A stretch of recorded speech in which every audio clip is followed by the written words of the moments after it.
আমি যে টপিকটা নিয়ে আজকের ঐতিহাসিক চট্টগ্রামের প্যারেড ময়দানের তাফসিরুল কোরআন প্রোগ্রামে আলোচনা করব সেটা হচ্ছে সূরাতু আন-নাহলের 90 নম্বর আয়াত নিয়ে কিছু কথা আমরা উপস্থাপন করবার চেষ্টা করব ইনশাআল্লাহ। এই আয়াতটা অনেক কম্প্রিহেন্সিভ একটা আয়াত। সাইয়েদনা আব্দুল্লাহ ইবনে মাসউদ রাদিয়াল্লাহু তাআলা আনহু উনি বলেছেন ইন্নাহা মিন আজমাই আয়াতিল কোরআন, এটা কোরআনের সবচেয়ে জামে মানে আয়াত।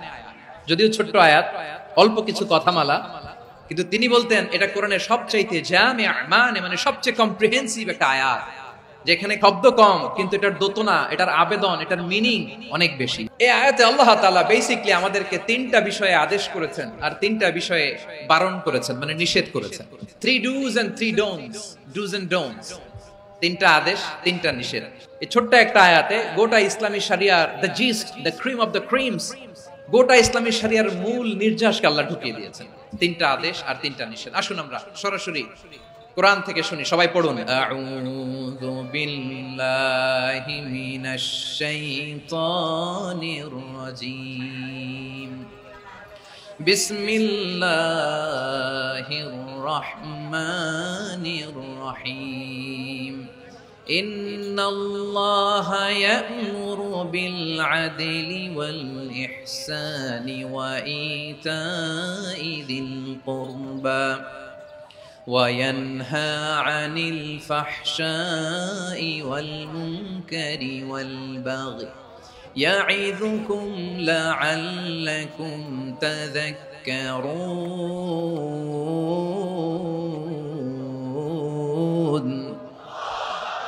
আল্লাহ তাআলা ইরশাদ করছেন ইন্নাল্লাহা ইয়া'মুরু বিল আদলি ওয়াল ইহসান, নিশ্চয় আল্লাহ তাআলা তোমাদেরকে ন্যায় বিচারের আদেশ দেন, সদাচরণের আদেশ দেন, নিকটাত্মীয়দেরকে দানের আদেশ দেন। আদেশ কয়টা? নিশ্চয় আল্লাহ তাআলা তোমাদেরকে ন্যায় বিচারের আদেশ দেন, সদাচরণের আদেশ দেন, তিনি তোমাদের নিকটাত্মীয়দেরকে দানের আদেশ দেন, আর তিনি তোমাদেরকে অশ্লীলতা থেকে নিষেধ করেন, মন্দ কাজ থেকে নিষেধ করেন, অবাধ্যতা সীমা লঙ্ঘন থেকে নিষেধ করেন। তিনি তোমাদেরকে উপদেশ দেন যাতে তোমরা শিক্ষা গ্রহণ করো। সুবহানাল্লাহ। উপদেশ দিচ্ছে স্বয়ং কে? তিনটা জিনিসের আদেশ। ইয়া'মুরু বিল আদল, সুবিচার, ন্যায় বিচারের আদেশ তিনি দেন। ইহসানের আদেশ দেন, যাতে আমরা ইহসান করি, একে অপরের প্রতি সুবিচার করি, মহানুভবতা দেখায়, অনুগ্রহ দেখায়, আর নিকট আত্মীয়দেরকে যেন আমরা দান করি। এই তিনটা আদেশ তিনি দিয়েছেন।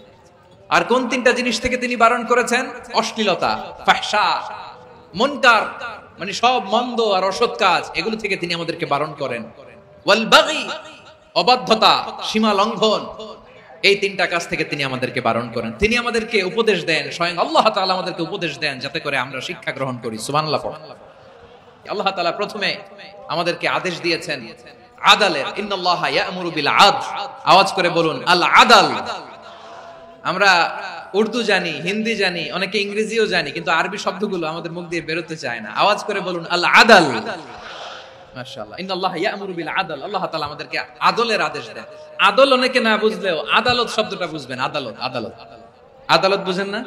যেখানে বিচার কার্যের ফয়সালা করা হয়, কোর্ট কাচারি, আদালত, এটা তো ভেরি কমন। এটা শুনছেন না সবাই?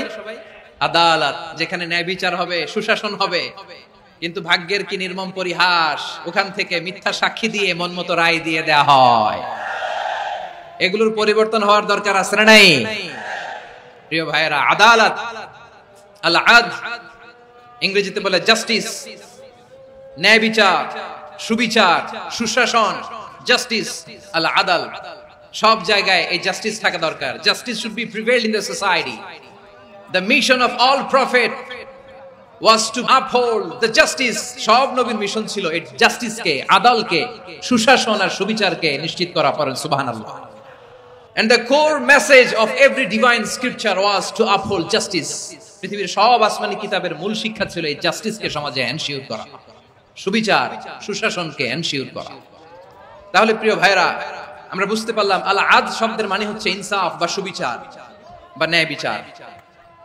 এটা হচ্ছে একটা general meaning, very general meaning. আপনি যদি ইন ডেপথ বুঝতে চান, আরো ভেতরে যান, তাহলে আদল মানে হচ্ছে সমন্বয়, আদল মানে হচ্ছে ভারসাম্য, ব্যালেন্স, আদল মানে হচ্ছে মধ্যম পন্থা। সুবহানাল্লাহ পড়েন। কারণ সব সময় সমান সমান হইলেই সুবিচার হয় না। কথা কি বুঝতেছেন? ইসলামের দ্য কনসেপ্ট অফ আদল, এটা এমন আদল, এটা সব সময় সমান সমান নয়। যখন সমান সমান দেয়া দরকার, ইসলাম সমান সমান দেয়। যখন ব্যালেন্স করা দরকার, চেক এন্ড ব্যালেন্স, সমন্বয়, ভারসাম্য করা দরকার, তখন ইসলাম ভারসাম্য করে দেয়। এটার নাম আদল। সুবহানাল্লাহ। সহজ করে আপনাদেরকে বুঝাই। যেমন ধরুন, একটা পরিবারের 3 জন সদস্য, স্বামী, স্ত্রী আর সন্তান। তাদের সকালবেলার ব্রেকফাস্টে স্বামীর, সকালের নাস্তায় স্বামীর 3টা রুটি লাগে, স্ত্রীর 2টা লাগে, আর সন্তানের 1টা রুটি লাগে। এখন আমি যদি সমান সমান করে আদল করতে চাই, সবাইকে যদি 3টা করে রুটি দেই, তাহলে স্বামী বেচারার জন্য ঠিক আছে, কি বলেন? কথা কি বুঝতেছেন না কষ্ট হয়ে যাচ্ছে? যদি সমান সমানের নিয়মে আগাই, তাহলে 3টা করে যদি রুটি দেই, স্বামীর জন্য ওকে, কিন্তু স্ত্রীর জন্য 1টা বেশি হয়ে যায়। আর সন্তানের জন্য কয়টা বেশি হয়? আচ্ছা, এই তো বুঝতেছেন, মাশাআল্লাহ। আচ্ছা, 2টা করে যদি সবাই রে দেই সমান সমান নীতিতে, তাহলে স্ত্রীর জন্য, স্ত্রী বেচারির জন্য ঠিক আছে, কিন্তু স্বামীর কয়টা কম পড়ে? আর সন্তানের বেশি হয়ে যায় কয়টা? আচ্ছা, সমান সমান নীতিতে সবাইকে যদি সকালের নাস্তার জন্য 1টা করে রুটি দেই, সন্তানের জন্য ঠিক আছে, কিন্তু স্ত্রী বেচারির কম পড়ে কয়টা? স্বামীর কম পড়ে কয়টা? 2টা। কথা কি বুঝতেছেন? আর আমি যদি স্বামীকে দেই 3টা, স্ত্রীকে দেই 2টা, আর সন্তানকে দেই 1টা, তাহলে কারো অপচয় হবে না। যার যতটুকু দরকার ঠিক ততটুকুই কাজে লাগবে। চিল্লায় বলেন ঠিক কিনা? এটাই হচ্ছে ইসলামের আদল, যেখানে যার যতটুকু দরকার তাকে সেখানে ঠিক ততটুকু দিয়ে দেওয়ার নামই হচ্ছে আদল। চিল্লায় পড়েন আল্লাহু আকবার। রব্বুল আলামিন বলেন, ইউসিকুমুল্লাহু ফি আওলাদিকুম লিযযাকারি মিসলু হাযযিল উনসায়াইন। আল্লাহ তোমাদেরকে ওসিয়ত করেন, তোমাদেরকে আদেশ দেন, উত্তরাধিকার সম্পদ যখন বন্টন হবে, ছেলেরা যতটুকু পাবে, মেয়ে পাবে তার অর্ধেক। সুবহানাল্লাহ বলেন। দেখেন, ছেলে যতদূর, মেয়ে অর্ধেক। ছেলে ডবল পাবে। আপাত দৃষ্টিতে মনে হয় এখানে অবিচার হয়েছে, কিন্তু আসলে কি অবিচার হয়েছে? আপনি বিয়ের ক্ষেত্রে যান, ওইখানে আবার ছেলে মোহরানা দেয়, মেয়ে সেখানে মোহরানা পায়। তাহলে চেক এন্ড ব্যালেন্স, ভারসাম্য, ব্যালেন্স, মধ্যম পন্থা এখানে আছে না নাই? এটাই হচ্ছে ইসলামের আদল। আল্লাহ তাআলা এই আদলের আদেশ দিয়েছেন, সুবিচার, ন্যায় বিচার, সুশাসন এবং ভারসাম্যের আদেশ দিয়েছেন। প্রিয় ভাইয়েরা, একটি শান্তিময় সমাজ, একটা সমৃদ্ধ সমাজ, একটা মানবিক সমাজ যদি আমরা পেতে চাই, এই আয়াতের মধ্যে যতগুলো পয়েন্ট আছে সবগুলোর বাস্তবায়ন লাগবে। এই আয়াতে আল্লাহ তাআলা একটা মানবিক সমাজের রূপরেখা টেনেছেন। তার প্রথম কথা হচ্ছে, ইন্নাল্লাহা ইয়ামুরু বিল আদল।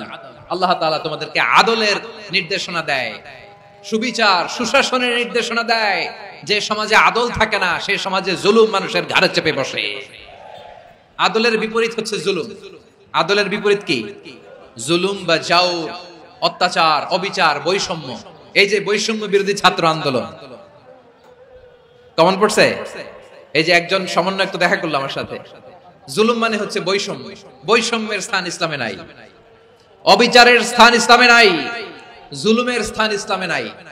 আল্লাহ তাআলা বলেন যে আমি জুলুমকে নিজের জন্য হারাম করেছি এবং তোমাদের জন্য হারাম করেছি। বিশ্বনবী ফরমান, আল্লাহ তাআলা বলেন হাদিসে কুদসিতে, ইয়া ইবাদি ইন্নী হারামতু যুলমা আলা নাফসি ওয়া জাআলতুহু বাইনাকুম মুহাররামান ফালা তাযালামু। আমার গোলামেরা শোনো, নিশ্চয় আমি আল্লাহ তাআলা জুলুমকে আমি আমার উপরে হারাম করেছি, অনুরূপভাবে জুলুম করাকে তোমাদের উপরেও হারাম করেছি। ফলে ফালা তাযালামু, তোমরা একে অপরের সাথে জুলুম করো না। নির্দেশনাটা কার? খবরদার, জুলুমের সাথে আমাদের কোনো সম্পর্ক নাই। আল্লাহ তাআলা আদলের আদেশ দিয়েছেন, আদালতের আদেশ দিয়েছেন, সুশাসনের, ন্যায় বিচারের আদেশ দিয়েছেন। ইন্নাল্লাহা ইয়ামুরু বিল আদল। আমাদেরকে আদল প্রতিষ্ঠা করতে হবে। জুলুমের সাথে ইসলামের কোনো সম্পর্ক নাই। আল্লাহ তাআলা জালিমদের জন্য কঠিন শাস্তি প্রস্তুত করে রেখেছেন। এক্সট্রা জুডিশিয়াল কিলিং এর কোনো হিসাব নাই। বিচার বহির্ভূত হত্যা, এনফোর্স ডিসঅ্যাপিয়ারেন্স, গুম, যেটা সবচাইতে বড় মানবতা বিরোধী অপরাধ। কত মানুষ যে গুম হয়েছে তার কোনো ইয়ত্তা নাই।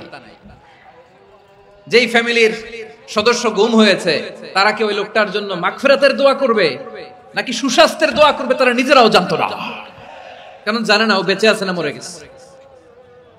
আহা, বিডিআর নওজওয়ানদের যারা ছাড়া পেল দেখলাম, বিনা অপরাধে কোন অন্যায় ছাড়া, অপরাধ ছাড়া তাদের জীবন থেকে, তাদের তারুণ্যের, তাদের যৌবনের 15 বছর, 16 বছর, 17 বছর নাই। 6 মাস বয়সের ছোট বাচ্চাকে রেখে জেলে গেছে। 6 মাসের মেয়ে বেরোয় দেখে মেয়ের বয়স 17 বছর। মেয়ে বাবারে চিনে না, বাবা মেয়েরে চিনে না। মেয়েকে এখন বিয়ে দিয়ে আরেক ছেলের হাতে তুলে দিবে। মেয়ের শৈশব বাবা দেখে নাই, মেয়ের কৈশোর বাবা দেখে নাই, মেয়ের তারুণ্য দেখে নাই। আরেক যুবককে দেখলাম 14 দিনের সংসার, 2 সপ্তাহের সংসার শেষে জেলে গেছে। কত যুবকের যে স্ত্রী চলে গিয়েছে ফ্যামিলি ছেড়ে, কারণ জানে না তো কবে আসবে, কি হবে, কেউ জানতো না। দাম্পত্য জীবনের মাত্র 14 দিনের স্মৃতি, এই স্মৃতিকে আঁকড়ে ধরে এক বোন 16টা বছর, 17টা বছর কাটিয়ে দিয়েছে। আমি নিউজটা দেখে ভাবলাম, আমার এই বোনের প্রতিটি দিন কিভাবে কেটেছে, প্রতিটি রাত কিভাবে কেটেছে, প্রতিটি ক্ষণ কিভাবে কেটেছে। বিশ্বনবী বলেছেন, ইত্তাকি দাওয়াতাল মাজলুম ফাইন্না লাইসা বাইনাহু ওয়া বাইনাল্লাহি হিজাব। মাজলুমের কান্নাকে ভয় করো, কারণ মাজলুমের কান্না আর আল্লাহর মাঝে কোনো পর্দা থাকে না। আমরা আর এরকম কোন জুলুম বাংলাদেশে দেখতে চাই না, জোরে বলেন ঠিক কিনা? আমার প্রিয় বীর চট্টলার তৌহিদি মুসলমান, আমরা আর নতুন করে কেউ জালিম হোক এটা চাই না, নতুন করে আবার কেউ ফ্যাসিস্ট হোক আমরা চাই না, এক দল আরেক দলকে নিশ্চিহ্ন করার রাজনীতি করুক আমরা চাই না। আমরা সুশাসনের বাংলাদেশ চাই, মানবিক বাংলাদেশ চাই, আমরা একটা সমৃদ্ধ বাংলাদেশ চাই, আমরা বিশ্বের বুকে সম্মান নিয়ে মাথা উঁচু করে দাঁড়াতে চাই, ঠিক কিনা বলেন? আল্লাহ বললেন, এটা যদি তোমরা চাও, একটা সমৃদ্ধ সমাজ যদি বিনির্মাণ করতে চাও, মানবিক সমাজ যদি বিনির্মাণ করতে চাও, আমি তোমাদেরকে সেজন্য প্রথমে আদালতের নির্দেশ দিলাম। ইন্নাল্লাহা ইয়া'মুরু বিল আদল, নিশ্চয় আল্লাহ তাআলা তোমাদেরকে ন্যায় বিচার, সুশাসন এটার আদেশ দেন। সুবহানাল্লাহ। আদাল, ন্যায় বিচারের আদেশ আল্লাহ তাআলা কোরআনের বিভিন্ন আয়াতে দিয়েছেন। আল্লাহ তাআলা বলছেন, ইন্নাল্লাহা يأمركم أن تؤدوا الأمانات إلى أهلها وإذا حكمتم بين الناس أن تحكموا بالعدل إن الله نعم ما يعظكم به إن الله كان سميعا بصيرا। الله تعالى বললেন, আল্লাহ আদেশ দিচ্ছেন, যে ব্যক্তি আমানতের হকদার তার হাতে তোমরা আমানত পৌঁছে দাও, আর যখন তোমরা বিচার কার্য করবে, বিচার ফয়সালা করবে, আদালতের সাথে করো। সুবহানাল্লাহ বলেন। ওয়া ইযা হাকামতুম বাইনান নাসি আন তাহকুমু বিল আদল, আদালতের সাথে করবা।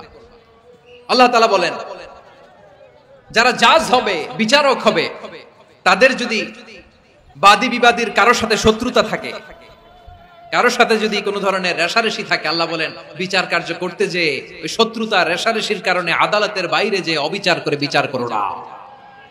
ওয়ালা ইয়াজরিমান্নাকুম শানাআনু কওমিন আলা আল্লা তা'দিলু ই'দিলু হুয়া আকরাবু লিত্তাকওয়া ওয়াত্তাকুল্লাহা ইন্নাল্লাহা খাবীরুম বিমা তা'মালুন। খবরদার কোন জাতির প্রতি, কোন গোষ্ঠীর প্রতি, কোন গোত্রের প্রতি আক্রোশ যেন তোমাদেরকে ন্যায় বিচার থেকে দূরে সরিয়ে না দেয়, বরং আমি আল্লাহর আদেশ হলো ই'দিলু, তোমরা আদল করো, ন্যায় বিচার করো, সুবিচার করো, সুশাসন প্রতিষ্ঠা করো, হুয়া আকরাবু লিত্তাকওয়া, এটাই তাকওয়ার সবচেয়ে কাছাকাছি। সুবহানাল্লাহ বলেন। কোরআনের বিভিন্ন আয়াতে আল্লাহ তাআলা স্পেসিফিকলি ধরে ধরে বিচার করার সময় আমরা যেন আদল করি সেটা বলেছেন। কোরআনের কোন কোন জায়গায় আল্লাহ তাআলা এই আল আদল শব্দটা ব্যবহার করেছেন, আবার একই জিনিস ইনসাফ, সুবিচার, সুশাসন, ন্যায় বিচার, ন্যায় পরায়ণতা বুঝাতে আল্লাহ তাআলা কখনো কখনো আল কিসত শব্দটা ব্যবহার করেছেন। আল্লাহ তাআলা বলেন, ওয়া ইন হাকামতা ফাহকুম বাইনাহুম বিল কিসত ইন্নাল্লাহা ইউহিব্বুল মুকসিতিন। যখন তুমি বিচার করবে, বিশ্বনবীকে উদ্দেশ্য করে অ্যাড্রেস করে বললেন, নবী হে, ইহুদিরা কোনো বিষয়ে মীমাংসার জন্য যদি আপনার দরবারে আসে, যদি বিচার করতে হয়, খবরদার অবিচার করবেন না, ফয়সালা যেটা করবেন কিসতের সাথে করবেন, ন্যায় পরায়ণতার সাথে করবেন, কারণ ইন্নাল্লাহা ইউহিব্বুল মুকসিতিন, নিশ্চয় আল্লাহ রাব্বুল ইজ্জাত ন্যায় পরায়ণশীলদেরকে বড্ড ভালোবাসেন। সুবহানাল্লাহ বলেন। ন্যায়পরায়ণ লোকদেরকে আল্লাহ তাআলা বড় ভালোবাসেন। অন্য আয়াতে আল্লাহ তাআলা বলছেন وَنَضَعُ الْمَوَازِينَ الْقِسْطَ لِيَوْمِ الْقِيَامَةِ فَلَا تُظْلَمُ نَفْسٌ شَيْئًا। আমি কিয়ামতের দিন ন্যায়পরায়ণতার মানদণ্ড স্থাপন করব, যেটাকে আমরা মিজানের পাল্লা বলি। আল্লাহ বলেন ন্যায় বিচারের মানদণ্ড কিয়ামতের ময়দানে আমি আল্লাহ স্থাপন করব। সেদিন কারো প্রতি বিন্দু পরিমাণ, এক চুল পরিমাণ অবিচার করা হবে না, কোনো বিচার করা হবে না। সেদিন সুশাসন হবে, সুবিচার হবে, ন্যায় পরায়ণতার সাথে বিচার হবে। আওয়াজ করে পড়েন আল্লাহু আকবার। তাহলে প্রিয় ভাইরা, যে তিনটি বিষয়ে আল্লাহ তাআলা আমাদেরকে আদেশ দিয়েছেন, তার প্রথমটা হচ্ছে আদালত, ইনসাফ, সুবিচার, ন্যায় বিচার। এটা আমরা চাই কি চাই না?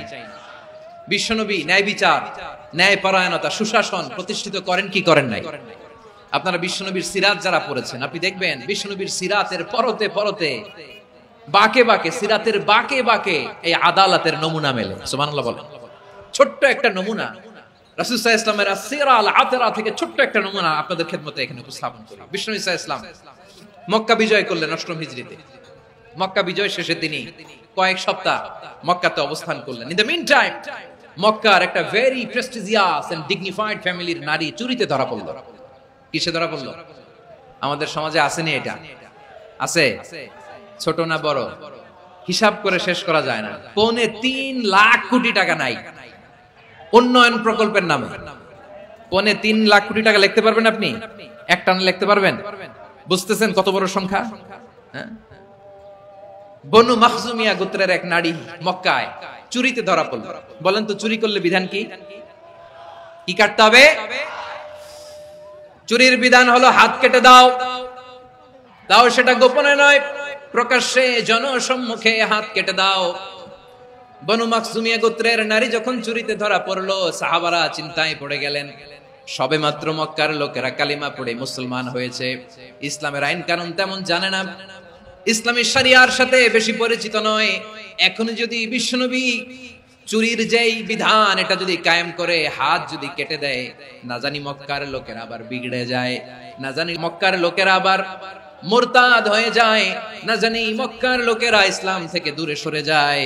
চলো চলো সাহাবীরা মিলে পরামর্শ করলেন, চলো বিশ্বনবীর কাছে যেয়ে বলি, ও নবী, শুধু কেবলমাত্র একমাত্র এই নারীর জন্য চুরির হাত কাটার বিধানটা আপনি একটু থামিয়ে দেন। চুরির হাত কাটার যে বিধান এখানে একটু রহিত করে দেন, বাকিগুলা কইরেন মদিনাতে যে চলবে, কিন্তু মক্কায় এবারের জন্য মাফ করে দেন। কিন্তু কে বলবে? এই যে পরামর্শ, সাজেশন, এটা কে দিবে বিশ্বনবীর কাছে? সাহাবারা চিন্তায় পড়ে গেলেন। আল্লাহর নবীর সামনে দাঁড়িয়ে আল্লাহর দেয়া হুদুদ, আল্লাহর দেয়া বিধান থামিয়ে দেওয়া, মাফ করে দেওয়া, এই কথা বিশ্বনবীর সামনে বলার সাহস তো কেউ রাখে না। কেউ কেউ বলল, বিশ্বনবীর পালক পুত্র যায়েদ বিন হারেসার সন্তান উসামারে বিশ্বনবী নাতির মতো আদর করে, বড্ড বেশি ভালোবাসে উসামারে। এজন্য সাহাবারা উসামাকে বলতো হিব্বু রাসূলিল্লাহ, বিশ্বনবীর ভালোবাসা। কি বলতো? সাহাবীরা বললেন বিশ্বনবীর ভালোবাসা হিব্বু রাসূলিল্লাহ, উসামারে পাঠাও। উসামারে বিশ্বনবী নাতির মতো স্নেহ করে, মায়া করে, ভালোবাসে। আমরা পারবো না, উসামা পারবে। সবাই মিলে ফুলিয়ে ফুসিয়ে উসামাকে, ছোট্ট উসামাকে রাজি করালো। উসামা এমন এমন কথা যে তুমি বিশ্বনবীর কাছে বলতে হবে, পারবা নাকি? উসামা বলে পারবো। সাইয়েদনা উসামা রাদিয়াল্লাহু তাআলা আনহু তরুণ সাহাবী বিশ্বনবীর কাছে গেলেন, যে বললেন, নবী, বনু মাখজুমিয়া গোত্রের এক নারী চুরিতে ধরা পড়েছে, এবারের জন্য কি এই মহিলাটারে মাফ করে দিলে হয় না? এবারের জন্য একটু ক্ষমা করা যায় না নবী? বিশ্বনবী বলেন, আতাশফাউ ফি হাদ্দিন মিন হুদুদিল্লাহ, তোমার এত বড় সাহস উসামা, তুমি আল্লাহর হাত, আল্লাহর দেয়া বিধান, এটার ব্যাপারে সুপারিশ করতে এসেছো? তোমরা কি জানো তোমাদের আগে যত কওম, যত গোত্র, যত জনপদ ধ্বংস হয়েছে তার কারণ ছিল তাদের মধ্যে গরিবরা অন্যায় করলে তারা বিচার করত, আর ধনীরা অন্যায় করলে তারা মাফ করে দিত। খবরদার! ওয়া আইমুল্লাহ লাউ আন্না ফাতিমাতা বিনতি মুহাম্মাদিন সারাকাত লাকাতা মুহাম্মাদুন ইয়াদাহা। বিশ্বনবী বললেন, ওরে ওসামা, বানু মাখজুমিয়ার ওই প্রেস্টিজিয়াস এন্ড ডিগনিফাইড ফ্যামিলির মেয়ে তো দূর কি বাত, অনেক দূরের কথা। জেনে রেখো ওসামা, আমার কলিজার টুকরা, নয়নের পুটুলি ফাতেমাও যদি মক্কার জমিনে আজকে চুরির দায়ে ধরা পড়তো, আমি বিশ্বনবী মুহাম্মদুর রাসূলুল্লাহ ধরে ফাতেমার ডান হাতটা কেটে দিতে এক বিলম্ব দেরি করতাম না। ইন্নাল্লাহা ইয়া'মুরু বিল আদল, আমাদেরকে জাস্টিস শিখায়, পশ্চিমারা আমাদেরকে ইনসাফ শিখায়, আমাদেরকে সুশাসন শিখায়। আর ইনসাফ, সুশাসন, ন্যায় বিচার, সুবিচার, জাস্টিস কারে বলে বিশ্বনবীর বায়োগ্রাফি থেকে জেনে নাও। এই ছিল বিষ্ণু ইসলামের আদালতের নমুনা। আপনি যদি সাইয়েদনা ওমর ফারুকের জীবনের দিকে তাকান, এমন কঠোর, এমন বীর সেনানী ছিলেন। সাইয়েদনা ওমর ফারুক যদি রাস্তার এই মাথা দিয়ে হাঁটা শুরু করতেন, শয়তান ওমর ফারুককে দেখলে ওই রাস্তা রেখে দিয়ে অন্য রাস্তা দিয়ে হাঁটতো। সুবহানাল্লাহ। ওমর ফারুক রাদিয়াল্লাহু তাআলা কি পার্সোনালিটি ছিল, কি পার্সোনালিটি। আমাদের এলাকায় ছোট বাচ্চারা রাতে ভাত খেতে চায় না, আমার মেয়েটাও খেতে চায় না। এই এটা দিব, ওইটা দিব, আজকে মাহফিলে আসার সময় বলে দিছে লিস্ট করে এটা এটা আনতে হবে। তো ছোট্ট বাচ্চাদের অনেক বায়না থাকে, ওরা রাতে খেতে চায় না। তো মায়েরা বিভিন্ন ভয় দেখায়, এই বাঘ আসবে, বাঘ আসবে খাও, এই ভূত আসবে, ভূত আসবে খাও। আপনারা কি বলেন চট্টগ্রামে? ভূত, ভূত, ভূত আসবে, বাঘ আসবে, খাও খাও খাও, তাড়াতাড়ি খাও। তো বাচ্চারা এগুলো শুনে ভয়ে খেতে শুরু করে। মদিনার জমিনেও একই ঘটনা ঘটতো। মদিনার ছোট্ট ছোট্ট সোনামণিরা খেতে চাইতো না, তো মায়েরা বলতো হা হুয়া ইয়াতি উমর, হা হুয়া ইয়াতি উমর, ওই যে উমর আসতেছে, উমর। ওমরে ফারুকের কথা শুনলে বাচ্চারা একেবারে ঠান্ডা।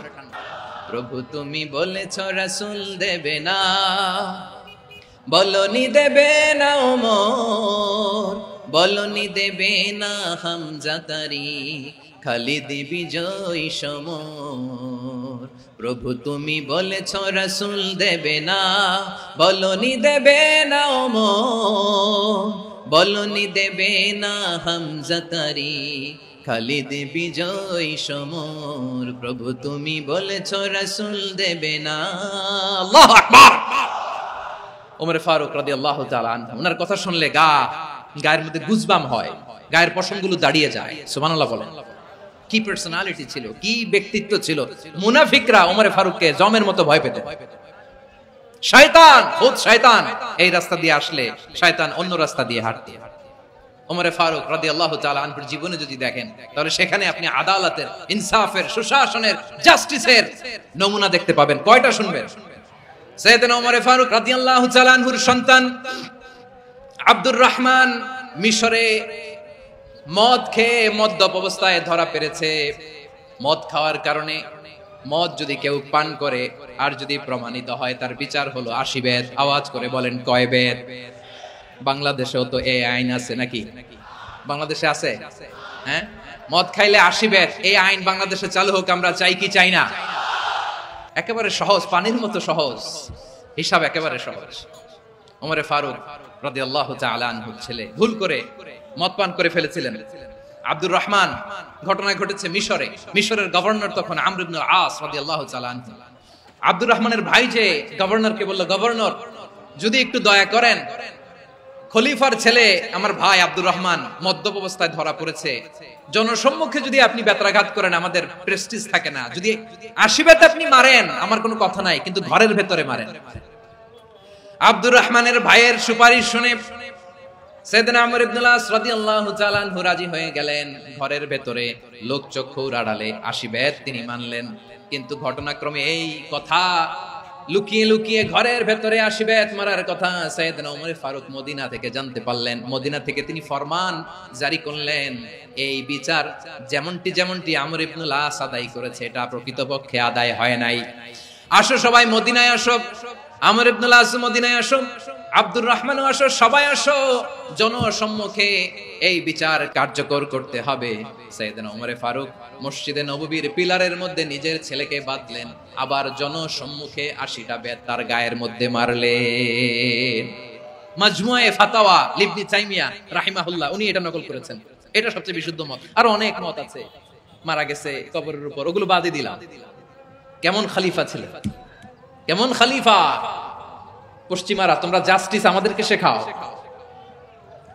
ইনসাফ কারে বলে, সুশাসন আমাদেরকে তোমরা শেখাও। ওমর ফারুক রাদিয়াল্লাহু তাআলা ওইটাকে, ওই বিচারকে তিনি ধর্তব্য মনে করেন নাই। মদিনাতে এনে আবার জনসম্মুখে আবার 80 বেত মেরেছেন।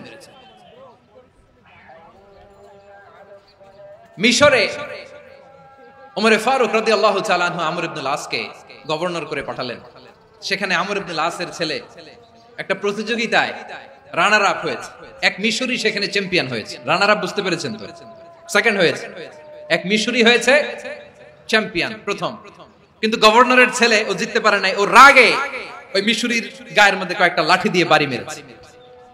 মিশরি যে মদিনাতে ওমরে ফারুকের কাছে বিচার দিলেন, আপনার গভর্নরের ছেলে অন্যায়ভাবে আমার গায়ে হাত তুলেছে।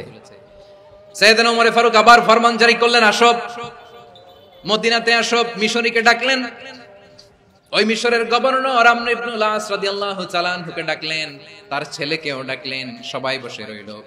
আমর ইবনুল আস রাদিয়াল্লাহু তাআলা আনহু মাথা নিচু করে বসে আছেন, লজ্জায় কাচুমাচু। হায় হায়, আজকে আমার ছেলের কারণে আমিরুল মুমিনিন খলিফাতুল মুসলিমিন ওমরে ফারুকের কাছে আমি জনসম্মুখে লজ্জিত হচ্ছি। সাইয়েদনা ওমরে ফারুক বললেন, এই নাও লাঠি, গভর্নরের ছেলে তোমার মাথার মধ্যে যতগুলো বাড়ি মেরেছে, আজকে জনসম্মুখে তুমি অতগুলা বাড়ি মারো। মিশরী বলে, থাক, আপনি যে ডেকে আনছেন সবার সামনে এটা বলছেন, এতেই আমি খুশি। আল্লাহু আকবার। আপনার মহানুভবতা দেখে আমি খুশি, আর অপমানের দরকার নাই। ওমরে ফারুক বলে, না, খবরদার, এই কথা মিশরী তুমি বলো না, মারো, যতগুলা বাড়ি মেরেছে মারো।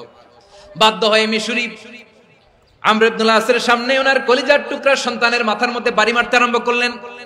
ঠিক যতগুলা বাড়ি গভর্নরের ছেলে আমর ইবনুল আসের ছেলে মিশরীর গায়ে মেরেছিল, মাথায় মেরেছিল, মিশরী গুনে গুনে ততটা মারলেন। এই দৃশ্য দেখে ওমরে ফারুক রেগে মেগে আগুন, রাগের চোটে রাগ সামলাতে না পেরে, আর নিজেকে সামলাতে না পেরে মিশরীরে বললেন, ছেলেরে মারা শেষ হয়ে গেলে এবার বাবার টাক মাথার মধ্যে কয়েকটা বাড়ি মার। রাগের চোটে, আউট অফ অ্যাঙ্গার, রাগের চোটে, যে আমার পাঠানো গভর্নর আমর ইবনুল আস তার ছেলেকে কেন আদব তারবিয়া কেন শিক্ষা দিতে পারে না। ছেলেরে মারা হইলে এবার আমর ইবনুল আসের মাথার মধ্যে দুইটা মারো। এটা রাগে বলেছে, এটা শাস্তি হিসেবে না। সুবহানাল্লাহ পড়ো। তোমরা আমাদেরকে সুশাসন শিখাও। বিশ্বনবী বলেন, আদালত এটা জানাতন বিষয় না, এটা দিয়েই মানবিক সমাজ গড়তে হবে। আল্লাহ তাআলা কিয়ামতের কঠিন ময়দানে, যেদিন স্বামী স্ত্রীকে চিনবে না, স্ত্রী স্বামীকে দেখে পালিয়ে যাবে, বন্ধু বন্ধুরে চিনবে না, পীর সাহেব মুরিদরে চিনবে না, মুরিদ পীর সাহেবরে চিনবে না, দলের কর্মী তার নেতারে চিনবে না, নেতা তার কর্মীরে চিনবে না, বন্ধু বন্ধুরে দেখে পালাবে। এই কঠিন মুহূর্তে সূর্যটা মাথার কাছে চলে আসবে, জমিনটা তামার জমিন হবে, আজকের জমিনের মতো নয়।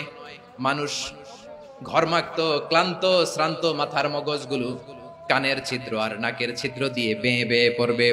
বিশ্বনবী ফরমান, কিয়ামতের ওই কঠিন ময়দানে 7 শ্রেণীর ব্যক্তিকে রব্বুল আলামিন তার আরশের নিচে ছায়া দিবেন। তার মধ্যে প্রথম শ্রেণীর ব্যক্তি হলো ইমামুন আদিল, যে ইনসাফের সাথে বিচার করে, যে জাস্টিস সমাজে সার্ভ করে, যে সুশাসন নিশ্চিত করে, ওই ইমামুন আদিল। আদিল শব্দটা বুঝছেন না? ইন্নাল্লাহা ইয়া'মুরু বিল আদল, পাইছেন? আদিল। 7 শ্রেণীর ব্যক্তিকে আল্লাহ তাআলা সুশীতল আরশের নিচে ছায়া দিবেন, যেদিন তার দেয়া ছায়া ছাড়া কোনো ছায়া থাকবে না। এর প্রথম হচ্ছে ইমামুন আদিল, ন্যায়পরায়ণ শাসক। চিল্লায়া বলেন সুবহানাল্লাহ। আবার বিশ্বনবী বললেন, ইন্নাল মুকসিতিনা ইনদাল্লাহি আলা মানাবিরা মিন নূর আন ইয়ামিনির রহমান। কিয়ামতের দিন যারা ন্যায়পরায়ণ হিসেবে আল্লাহর সামনে দাঁড়াবে, কিয়ামতের দিন রব্বুল আলামিন তার আরশের ডান দিকে ওই ন্যায়পরায়ণ লোকদের জন্য আরশের ডান দিকে একটা নূরের মিম্বারে তাদেরকে বসার সুযোগ করে দিবে। আল্লাহর আরশের ডান দিকে ন্যায়পরায়ণ লোকদের জন্য আল্লাহ তাআলা নূরের মিম্বার বানাবে। চারটেখানে কথা মনে করেছেন? আল আদাল, জাস্টিস, ইন্নাল্লাহা ইয়া'মুরু বিল আদল। আল্লাহ তাআলা এই আদালতের নির্দেশনা দেন, সুবিচার, সুশাসন। প্রিয় ভাইরা, এটা আমরা বাংলাদেশে চাই কি চাই না?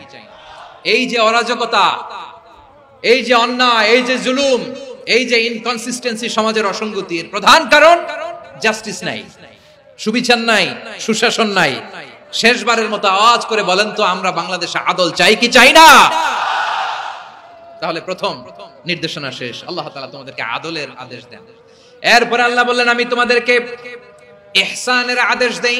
ইন্নাল্লাহা ইয়া'মুরু বিল আদলি ওয়াল ইহসান। আমি তোমাদেরকে যেমনি আদলের নির্দেশনা দেই, তেমনি ভাবে তোমাদেরকে ইহসানের নির্দেশনা দেই। ইহসান, আওয়াজ করে সবাই বলেন তো, ইহসান। ইহসান মানে কারো প্রতি সফট হার্টেড হওয়া, মহানুভব হওয়া, অনুগ্রহ পরায়ণ হওয়া, অনুগ্রহশীল হওয়া, একে অপরের প্রতি দয়াদ্র হওয়া। একে অপরের প্রতি দয়াদ্র, অনুগ্রহশীল হওয়া ছাড়া মানবিক সমাজ কশিন কালেও গঠন করা সম্ভব না। প্রিয় ভাইয়েরা, সুন্দর আচরণ দিয়ে, ইহসান দিয়ে যা জয় করা যায়, নরম আচরণ দিয়ে যেটা অর্জন করা যায়, কঠোরতা দিয়ে সেটা পারা যায় না। বিষ্ণু ঈসা ইসলাম ইহসান দিয়ে, কোমল আচরণ দিয়ে, তার অনুগ্রহ দিয়ে তিনি অনেক কাফিরের হৃদয়কে জয় করে ফেলেছেন। সাইয়েদনা সুমামা ইবনে উসাল রাদিয়াল্লাহু তাআলা আনহুর কথা মনে পড়ে যায়। তিনি ছিলেন ইয়ামামার বাদশা। মদিনাতে বিশ্বনবীকে হত্যা করার নিয়তে এসেছিলেন, গোপনে গোপনে বিশ্বনবীকে হত্যা করে আবার ইয়ামামাতে তিনি ফিরে যাবেন। কিন্তু কি অবাক করা কাণ্ড, হত্যা করতে পারে নাই, সাহাবাদের হাতে তিনি ধরা পড়ে গেলেন। সাইয়েদনা সুমামা ইবনে উসাল রাদিয়াল্লাহু তাআলা আনহু হত্যার নিয়তে আসলেন, কিন্তু হত্যা করতে পারলেন না। সাহাবারা ওনাকে ধরে ফেললেন, ধরে মসজিদে নববীর পিলারের মধ্যে বেঁধে রাখলেন। সুমামা ইবনে উসাল, সিরাত থেকে শোনাচ্ছি, রাদিয়াল্লাহু তাআলা আনহু ইয়ামামার অধিপতি ছিলেন, বিশ্বনবীকে হত্যার জন্য আসছেন, ধরা পড়ে গেছেন, এখন মসজিদে নববীতে বেঁধে রাখছে, তার মানে বন্দী। এখন স্ট্যাটাস কি? বন্দী, ক্যাপটিভ। তো বিষ্ণু ঈসা ইসলাম সাহাবাদেরকে বললেন, তার খোঁজ খবর নিও, সুমামা ইবনে উসালের খোঁজ খবর নিও। সাহাবারা বলেন, ইয়া রাসূলুল্লাহ, আপনাকে হত্যা করতে এসেছে, তার তো কঠিন ক্যাপিটাল পানিশমেন্ট হওয়া দরকার, কঠিন শাস্তি হওয়া দরকার। বিষ্ণু বললেন, না, আমি যেটা জানি তোমরা সেটা জানো না, তোমরা সুমামার সাথে ভালো আচরণ করো। বিশ্বনবী সুমামার কাছে গেলেন। প্রথম দিন যে তিনি কালেমার দাওয়াত দিলেন, ঈমানের দাওয়াত দিলেন, ইসলামের দাওয়াত দিলেন, রিসালাতের দাওয়াত দিলেন, আখিরাতের দাওয়াত দিলেন। পরের দিন যে বিশ্বনবী সালাতের দাওয়াত দিলেন, যাকাতের দাওয়াত দিলেন, ইসলাম কি, কিভাবে, কেমন করে পালন করতে হয় চমৎকার আর্টিকুলেট করতে শুরু করলেন। তন্ময় হয়ে সুমামা ইবনে উসাল রাদিয়াল্লাহু তাআলা আনহু বিশ্বনবীর কথাগুলো শুনতে আরম্ভ করলো। একদিন নয়, 2 দিন নয়, টানা 3 দিন বিশ্বনবী সুমামার কাছে ইসলামকে প্রেজেন্ট করেছেন, উপস্থাপন করেছেন। আওয়াজ করে বলেন, কয় দিন? 3 দিন। 3 দিন মসজিদে নববীতে বাঁধা। আর সাহাবীদেরকে বললেন, তার খোঁজ খবর নিও, তোমরা যে রুটি বানাও এর মধ্যে সবচেয়ে ভালো আটার রুটিটা তারে দিও, সবচেয়ে রিফাইন্ড খেজুর, যেটা পিওর খেজুর, এটা তারে দিও। আর বিশ্বনবী নিজের উট থেকে দুধ দহন করে ওনার বাড়ির এক কর্মচারীকে বলেছেন, দুধ দহন করে সুমামার জন্য নিয়ে যেও। সুবহানাল্লাহ পড়বেন না? সবাই তো অবাক, ইয়ামামা থেকে আসছে নবীকে হত্যা করতে, বিশ্বনবী দেখে তারে জামাই আদর করে। একদিন নয়, 2 দিন নয়, টানা 3 দিন বিশ্বনবী এভাবে সুমামার কাছে যে ইসলামকে প্রেজেন্ট করতে আরম্ভ করলেন, ইসলামকে উপস্থাপন করতে শুরু করলেন, আর তাকে চমৎকার এন্টারটেইনমেন্ট, আপ্যায়ন দিতে আরম্ভ করলেন। টানা 3 দিন যখন ইসলামের দ্য বিউটিজ অফ ইসলাম, ইসলামের সুমহান বাণী, সৌন্দর্য তার কাছে উপস্থাপন শেষ, তাকে আপ্যায়ন শেষ, বিশ্বনবী বললেন সাহাবাদেরকে, যাও এবার সুমামার হাতের পায়ের রশি দুটো খুলে দাও। সাহাবারা তর্ক জুড়ে দিলেন, লা ইয়া রাসূলুল্লাহ, এমনটা করবেন না, তো ভয়ঙ্কর ভয়ঙ্কর খুনি, কি জানি কি হয়ে যায়। বিশ্বনবী বললেন, না, তার হাতে পায়ের রশিগুলো খুলে দাও। সাহাবারা বিশ্বনবীর কথা মতো তার হাতে পায়ের রশিগুলো খুলে দিল। সুমামা মুহূর্তের মধ্যে মসজিদে নববী থেকে বের হয়ে ইয়ামামায় ফিরে না যে মসজিদে নববীর পাশে একটা খেজুর বাগান ছিল, সেখানে চলে গেলেন। সেখানে একটা ছোট্ট কুয়া ছিল, কুয়ার পানি দিয়ে তিনি গোসল করলেন। সুবহানাল্লাহ পড়েন। কুয়ার পানি দিয়ে গোসল করে মসজিদে নববীর সামনে এসে বিশ্বনবী এবং সাহাবাদের সামনে দাঁড়িয়ে সাব্বাবা উঁচু করে বললেন, আশহাদু আল্লা ইলাহা ইল্লাল্লাহ ওয়া আশহাদু আন্না মুহাম্মাদান আবদুহু ওয়া রাসূলুহু। আমি সাক্ষ্য দিচ্ছি আল্লাহ ছাড়া কোনো ইলাহ নাই, আর মুহাম্মদ আল্লাহ তাআলার প্রেরিত বান্দা এবং রাসূল।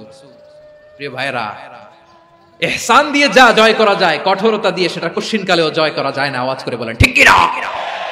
এবার সুমামা দাঁড়িয়ে বলে, ওগো নবী, আমি তো কালিমা পড়ে মুসলমান হয়ে গেলাম, এবার শোনেন, এই মুহূর্তের আগে আপনার চেহারার চাইতে নিকৃষ্ট কোনো চেহারা আমার কাছে ছিল না, কিন্তু শাহাদা পাঠ করার পরে আপনার চেহারার চাইতে উত্তম শ্রেষ্ঠ কোনো চেহারা আমার কাছে আর নাই। ও নবী, আজকের দিনের আগে ইসলাম ধর্মের চেয়ে নিকৃষ্ট অপছন্দনীয় কোনো ধর্ম আমার কাছে ছিল না, কিন্তু এই মুহূর্ত থেকে ইসলামের চেয়ে সেরা শ্রেষ্ঠ পছন্দনীয় কোনো ধর্ম আমার কাছে নাই। নবী গো, আজকের দিনের আগে মদিনার চাইতে অপছন্দনীয় নিকৃষ্ট কোনো শহর আমার কাছে ছিল না, কিন্তু এই মুহূর্তের পর থেকে মদিনার চাইতে কোনো শ্রেষ্ঠ শহর আমার জানা নাই। সে ছিল গমের বড় ডিলার, গম বেচতো। কি বেচতো? তার গম কিনে মক্কার লোকেরা রুটি খাইতো। সে ঘোষণা দিল, আজকে থেকে মক্কাবাসীদের জন্য সব গম আমি হারাম করে দিলাম, মক্কাবাসী এখন না খেয়ে মরে। সুবহানাল্লাহ পড়বেন না? মক্কাবাসী বিশ্বনবীর কাছে আসলেন, এসে বললেন, মুহাম্মদ আমরা তো তোমার ভাই, তোমার চাচা, তোমার ভাতিজা, তোমার আত্মীয়, তুমি সুমামারে বলো সে যেন আবার গমের সাপ্লাই মক্কার জন্য অনুমতি দিয়ে দেয়। বিশ্বনবীর অনুমতি ক্রমে সুমামা আবার মক্কাতে গম পাঠাতে শুরু করলো। পড়েন সুবহানাল্লাহ। ইহসান, ইহসান দিয়ে আপনি যেটা জয় করতে পারবেন, you can win the heart of your enemies. ইহসান দিয়ে আপনি আপনার শত্রুর হৃদয়কে জয় করতে পারবেন। এজন্য আল্লাহ বললেন, ওয়া আনফিকু ফি সাবিলিল্লাহি ওয়া লা তুলকু বিআইদিকুম ইলাত তাহলুকা ওয়া আহসিনু ইন্নাল্লাহা ইউহিব্বুল মুহসিনিন। তোমরা আল্লাহর রাস্তায় দান করবে আর নিজেরা নিজেদেরকে ধ্বংসের হাতে ঠেলে দিও না। তোমরা একে অপরের প্রতি ইহসান করবে, কারণ ইহসানকারীদেরকে আল্লাহ বড় ভালোবাসেন। সুবহানাল্লাহ পড়েন। আবার সূরা রহমান আল্লাহ বললেন, হাল জাযাউল ইহসানি ইল্লাল ইহসান ফাবিআইয়ি আলা, সবাই পড়েন, ফাবিআইয়ি আলাই রাব্বিকুমা তুকাযযিবান। ইহসানের প্রতিদান হিসেবে ইহসানি হয়। বিশ্বনবী সুমামার প্রতি যেমন ইহসান করেছেন, সুমামাও ঠিক তেমন ইহসান ফিরিয়ে দিয়েছে। ঠিক কিনা বলেন? তাহলে এক নম্বরে হচ্ছে আদল, ন্যায় বিচার। দুই নম্বরে সবাই বলেন ইহসান, সদাচরণ। ইহসান দুই ধরনের প্রিয় ভাইরা, ইহসান ফিল ইবাদা, ইহসান ফিল মুআমালা। ইহসান ফিল ইবাদা হচ্ছে একাগ্র অনুভবে ইবাদতে ডুব দেওয়া, এর নাম ইবাদতের ইহসান। সুবহানাল্লাহ পড়ুন। বিশ্বনবী বলেন ইহসান মানে কি জানো নাকি? হাদিসে জিবরিলে সাইয়েদনা জিবরিল আলাইহিস সালাম বিশ্বনবীকে বললেন, আখবিরনি আনিল ইহসান। নবী আমাদেরকে বলেন ইহসান মানে কি? বিশ্বনবী বললেন, আনতা আবুদাল্লাহা কাআন্নাকা তারাহু ফাইন লাম তাকুন তারাহু ফাইন্নাহু ইয়ারাক। ইহসান মানে হলো এমন ভাবে তুমি আল্লাহর সামনে নিজেকে উজাড় করে ইবাদত করবে, তুমি ভাববে তুমি আল্লাহকে দেখতে পাচ্ছ। আর এটা যদি ভাবা তোমার জন্য কঠিন হয়ে যায়, অন্তত এতটুকু তুমি ভাববা যে আল্লাহ তোমাকে দেখতে পাচ্ছেন। ঠিক কিনা বলেন? ও আমার বীর চট্টলার ভাইরা, কেউ যেটা দেখে না সেটা দেখে কে? এই বিশ্বাস হৃদয়ের মধ্যে আছে? নামাজে যখন দাঁড়ান এই ফিলিংসটা আনা যাবে? এসা পর্যন্ত যে আমরা হায়াত পাবো কোনো গ্যারান্টি আছে? সবাই আওয়াজ করে বলেন, গ্যারান্টি আছে? গ্যারান্টি নাই। এজন্য বিষ্ণু ইসলাম বলেছে এমন ভাবে নামাজে দাঁড়াও, ইবাদত করো, মনে করো হতে পারে এটাই আমার জীবনের শেষ নামাজ। পারফর্ম দ্য সালাহ as if this is your last and final prayer. এমন ভাবে সালাতে দাঁড়াও, ভাবো হতে পারে এটাই তোমার জীবনের শেষ নামাজ। এমন ভাবে নামাজে দাঁড়াও, ভাবো এটাই শেষ নামাজ।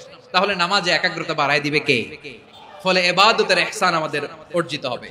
আর মুআমালাতে ইহসান হলো, বিশ্বনবী বলেন, ইন্নাল্লাহা তাবারাকা ওয়া তাআলা কাতাবাল ইহসানা আলা কুল্লি শাই ফাইদা কাতালতুম ফাআহসিনুল কিতলা ওয়া ইযা যাবাহতুম ফাআহসিনুয যাবহা ওয়ালিউহিদ্দা আহাদুকুম শাফরাতাহু ওয়ালিউরিহ যাবিহাতাহু। ইহসান দুই ধরনের।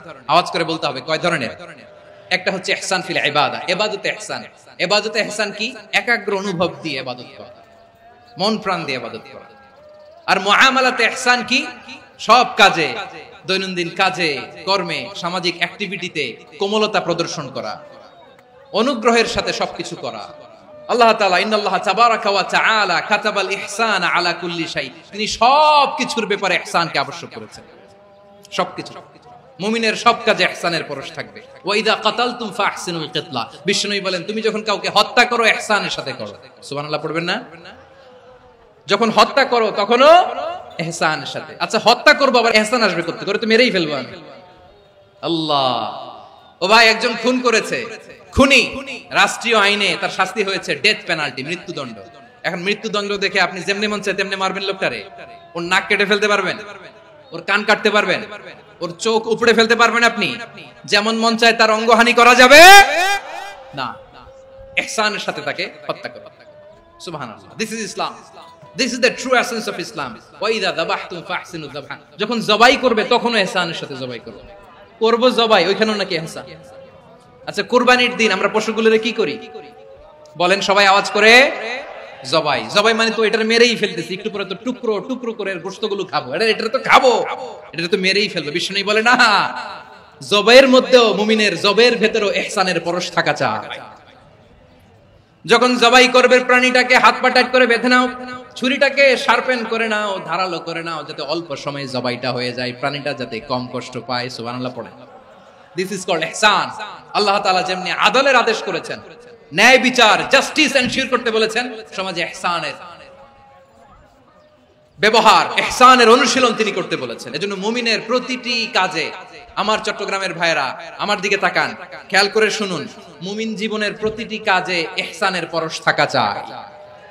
আমরা যেন আমাদের পরিবারের প্রতি ইহসান করি, আমরা যেন আমাদের কর্মচারীদের প্রতি ইহসান করি, আমরা যেন আমাদের কলিগদের প্রতি ইহসান করি, আমরা যেন আমাদের ভাইদের প্রতি ইহসান করি। মুমিন জীবনের প্রতি কাজে ইহসানের পরশ থাকার দরকার আছে না নাই? কথা বুঝতে পেরেছেন?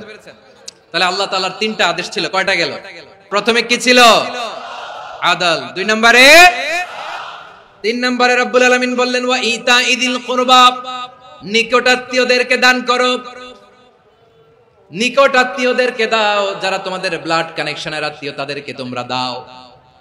এখানে জেনারেলি বললেন দাও, কি দিব সেটা তিনি এখানে বলেন নাই, সেটা তিনি সূরাতুল ইসরার মধ্যে বলেছেন। আল্লাহ বলেন ওয়া আতিযাল কুরবা হাক্কাহ, নিকটাত্মীয়দেরকে তাদের অধিকার, তাদের প্রাপ্য তোমরা বুঝিয়ে দাও।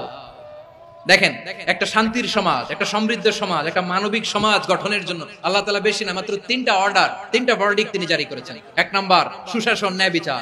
দুই নাম্বার ইহসান। তিন নাম্বার নিকটাত্মীয়, যারা কাছের, তোমার ভেরি ক্লোজ রিলেশনশিপে আছে, তাদেরকে দাও। দাও, দিলে বাড়িয়ে দেয় কে? অনেকে দিতে চায় না, কৃপণতা করে। দিলে বাড়ায় দেয় কে? ও মিয়া, মদিনার মধ্যে সবচাইতে গরিব সাহাবী ছিল বেলাল রাদিয়াল্লাহু তাআলা আনহু। ওনার এন্টায়ার অ্যাসেট, সম্পদের পরিমাণ কতদূর জানেন? একটা লুঙ্গি। বেলাল রাদিয়াল্লাহু তাআলা আনহু, ওনার টোটাল ওয়েলথের এস্টিমেশন হচ্ছে মাত্র একটা লুঙ্গি। একটা লুঙ্গি, টোটাল ওয়েলথ এস্টিমেশন, টোটাল সম্পদের পরিমাণ বেলাল রাদিয়াল্লাহু তাআলা আনহুর কি ছিল? ওই বেলাল রাদিয়াল্লাহু তাআলা আনহুকে বিষ্ণু ইসলাম বলেছেন আনফিক ইয়া বেলাল, ও বেলাল তুমিও দাও। ওয়ালা তাখশা মিন যিল আরশি ইখলালা, আরশের অধিপতির তো কোনো ঘাটতি নাই, তুমি দিলে ওই আল্লাহ তোমারে বাড়ায় দিবে। এজন্য আমার প্রিয় ভাইয়েরা, দিলে কমে না, দিলে বাড়ে। অনেকে ধরে রাখে, নতুন কিছু নিতে পারে না, হাত দিয়ে যেটা ধরে রেখেছেন এটা দিয়ে দেন, বড় একটা ধরার সুযোগ পাবেন। জোরে বলেন ঠিক কিনা? রব্বুল আলামিন বললেন ৩ নাম্বার আদেশ হলো তোমাদের প্রতি সমাজটারে কেমন করে মানবিক সমাজ, সুন্দর সমাজ গড়বা। ৩ নাম্বার আদেশ হলো ওয়া আতিদাল কুরবা হাক্কা, নিকটাত্মীয়দেরকে তাদের প্রাপ্য বুঝিয়ে দাও। এই নিকটাত্মীয়দেরকে তাদের অধিকার বুঝিয়ে দেওয়া, প্রাপ্য বুঝিয়ে দেওয়াতে আমাদের গাফলতি আছে না নাই? অনেকে দেখবেন অনেক আল্লাহওয়ালা, তাহাজ্জুদ গুজার, সেজদা দিতে দিতে কপালে কালো দাগ ফেলে দিছে, সে তার বোনের হকটা আদায় করে নাই, আছে না নাই? অনেক বড় হাজী সাহেব, বিশাল লম্বা দাড়ি, ছেলেরে সব দিয়ে দিছে, মেয়েরে কিছু দেয় নাই, মেয়ের হক আদায় করে নাই, আছে না নাই? এই হাজী সাহেবেরা, এই আল্লাহওয়ালারা কিয়ামতের ময়দানে আটকে যাবে। আপনি অন্যের অধিকার নষ্ট করেছেন, তাদের রাইটস কে ভায়োলেট করেছেন। এজন্য আল্লাহ তাআলা বলেন, কারো অধিকার যদি কেউ নষ্ট করে, ওই সমাজটা মানবিক সমাজ কঠিনকালেও হতে পারে না। এজন্য ৩ নম্বর আল্লাহ বললেন ওয়া ইতাইদিল কুরবা, নিকটাত্মীয়দেরকে দাও। কি দিবা? তাদের অধিকার দিয়ে দাও। বোনের অধিকার বুঝিয়ে দাও, মেয়ের অধিকার বুঝিয়ে দাও, ফুফুর অধিকার বুঝিয়ে দাও। দেখবেন অনেক মায়েরা ছেলের পাতে মুরগির রান দেয়, মেয়ের পাতে দেয় মুরগির ঠ্যাং। তো মেয়ের কি মুরগির রান খেতে মনে চায় না? মনে চায় না? এমনটা করা যাবে না। নিকটাত্মীয়দেরকে অধিকার দিয়ে দাও, নিকটাত্মীয়ের সাথে সুসম্পর্ক রাখো। আদেশটা কার? এজন্য প্রিয় ভাইয়েরা, জীবনে যদি বারাকা অর্জন করতে চান, নিকটাত্মীয়দের সাথে সুসম্পর্ক রাখতে হবে, তাদের জন্য উপহার পাঠাতে হবে। বিশ্বনবী বলেন লা ইয়াদখুলুল জান্নাতা কাতে, যে ব্যক্তি আত্মীয়তার সম্পর্ককে ছিন্ন করে দেয়, সে কঠিন কালেও আল্লাহর জান্নাতে ঢুকবে না। আপনি কি এটারে সহজ হাদিস মনে করছেন? এটা সহজ কথা? আপনি ভাবছেন আপনার নামাজ আপনারে বাঁচাতে পারবে, আপনার রোজা বাঁচাতে পারবে, আপনার তাহাজ্জুদ আপনারে বাঁচাতে পারবে? অধিকার নষ্ট করলে কিছুই আপনারে বাঁচাতে পারবে না। এজন্য নিকট আত্মীয়দেরকে দিতে হবে বেশি বেশি। বিশ্বনবী বলেন ইন্না সাদাকাতা আলাল মিসকিনি সাদাকা ওয়া আলা যির রাহিমি ইসনাতান সাদাকাতুন ওয়া সিলা। মিসকিনরে দান করলে শুধু দানের সওয়াব হয়, নিকট আত্মীয়কে দান করলে দুইটার সওয়াব হয়, সাদাকার সওয়াব হয়, আবার আত্মীয়তার বন্ধন অটুট রাখার সওয়াব হয়ে যায়।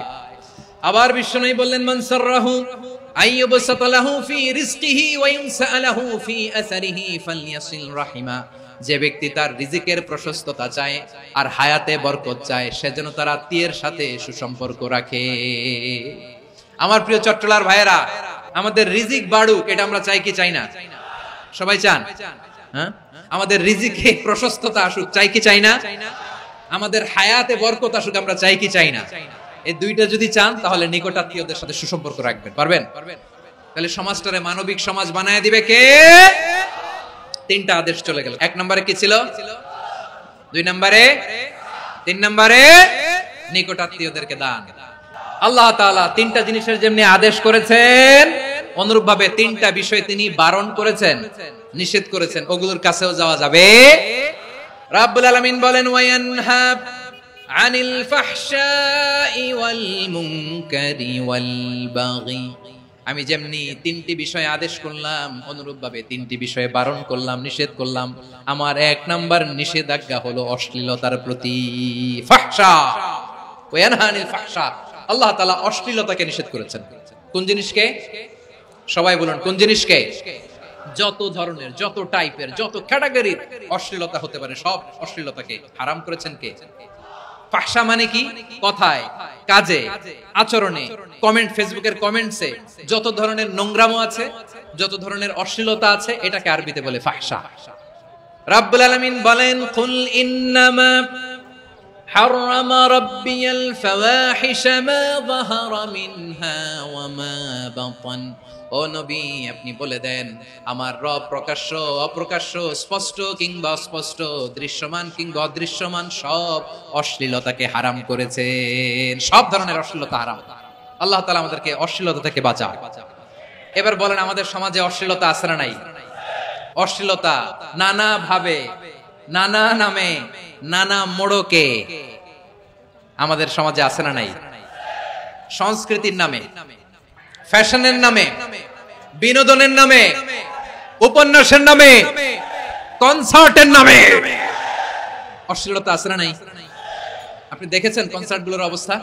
আমাদের তরুণ তরুণীরা, আমাদের যুবক যুবতীরা, আমাদের জেনজিরা, কি অবস্থা ওইখানে? কনসার্টের নামে অশ্লীলতা আছে না নাই?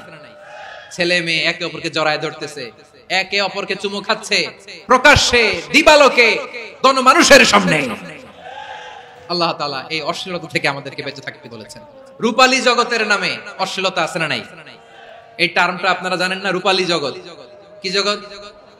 আসলে কি রূপালী জগৎ না অন্ধকার জগৎ?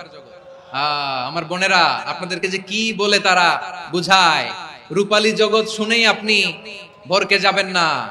রূপালী জগতে যে নারী যত বেশি উলঙ্গ, সে নাকি তত বেশি সাহসী।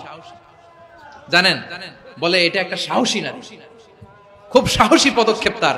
যত বেশি শরীর থেকে কাপড় নামাতে পারবে, যত বেশি বস্ত্রহীন হয়ে নিজেকে প্রেজেন্ট করতে পারবে, সে নাকি তত বেশি সাহসী। আমার চট্টলার ভাইয়েরা, শয়তানের প্রথমে এজেন্ডা ছিল বনি আদমকে বস্ত্রহীন করা। সে আদম এবং হাওয়া আলাইহিস সালামকে নিষিদ্ধ গাছের ফল খাইয়ে তাদেরকে বস্ত্রহীন করেছে। এই জামিনেও সে আমাদেরকে বস্ত্রহীন করতে চাইবে। এই রূপালী জগতের নামে তারা এটা করে। আমার প্রিয় বোনেরা, আপনি জানেন না আপনার দাম কত? ওরা আপনাদেরকে বিজ্ঞাপনের সস্তা পণ্য বানাতে চায়। ওরা আপনাদেরকে ওদের ভোগের লিপসার টুলস বানাতে চায়। ওরা আপনাদেরকে দিয়ে ওদের খায়েশ পূরণ করতে চায়। এটা আপনাদের জন্য মোটেও ডিগনিটি নয়, এটা আপনাদের জন্য সম্মান নয়। আপনার সম্মান শালীনতায়, আপনার সম্মান হেজাবে, আপনার সম্মান ভদ্রতায়, আপনার সম্মান আপনার ডিসেন্ট পোশাকে। পোশাক বলে দেয় এই নারীটা ভদ্র না অভদ্র। পোশাক বলে দেয় এই মেয়েটা কোন ঘরের মেয়ে।